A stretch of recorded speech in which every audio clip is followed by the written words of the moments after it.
ദേശീയ യുവജന വാരാചരണം വെള്ളിക്കോത്ത് വിവേകാനന്ദ ദർശനങ്ങൾ എന്ന വിഷയത്തിൽ സെമിനാർ നടന്നു. കേരള സംസ്ഥാന യുവജന ബോർഡ്, കാസർഗോഡ് ജില്ലാ യുവജന കേന്ദ്രം, വെള്ളിക്കോത്ത് നെഹ്റു ബാലവേദി ആൻഡ് സർഗവേദി എന്നിവയുടെ സംയുക്ത ആഭിമുഖ്യത്തിൽ ദേശീയ യുവജന ദിനാചരണത്തിന്റെ ഭാഗമായാണ് വിവേകാനന്ദ ദർശനങ്ങൾ എന്ന വിഷയത്തിൽ സെമിനാർ സംഘടിപ്പിച്ചത്. അഡ്വക്കേറ്റ് പി നാരായണൻ ഉദ്ഘാടനം ചെയ്തു.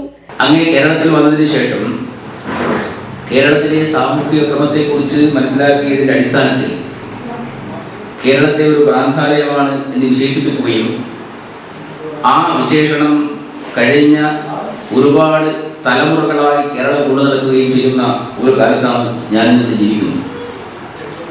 രണ്ടാമത് സ്വാമി വിവേകാനന്ദനെ കുറിച്ചുള്ള ഏറ്റവും പ്രധാനപ്പെട്ട അദ്ദേഹത്തിൻ്റെ ജീവിത സന്ദർഭം എന്ന് പറയുന്നത് ചിക്കാഗോയിൽ നടന്ന സർവമത സമ്മേളനമായി. ആ സർവമത സമ്മേളനത്തിൽ നേരത്തെ ഇവിടെ സൂചിപ്പിക്കപ്പെട്ടതുപോലെ സഹോദരി സഹോദരന്മാരെ അഭിസംബോധന ചെയ്ത് ആ സമ്മേളനത്തിലെ ഏറ്റവും പ്രധാനപ്പെട്ട സർവമതങ്ങളുടെയും മതബോധത്തിലേക്ക് നെഹ്റു ബാലവേദി ആൻഡ് സർഗവേദി രക്ഷാധികാരി പി മുരളീധരൻ മാസ്റ്റർ അധ്യക്ഷനായി.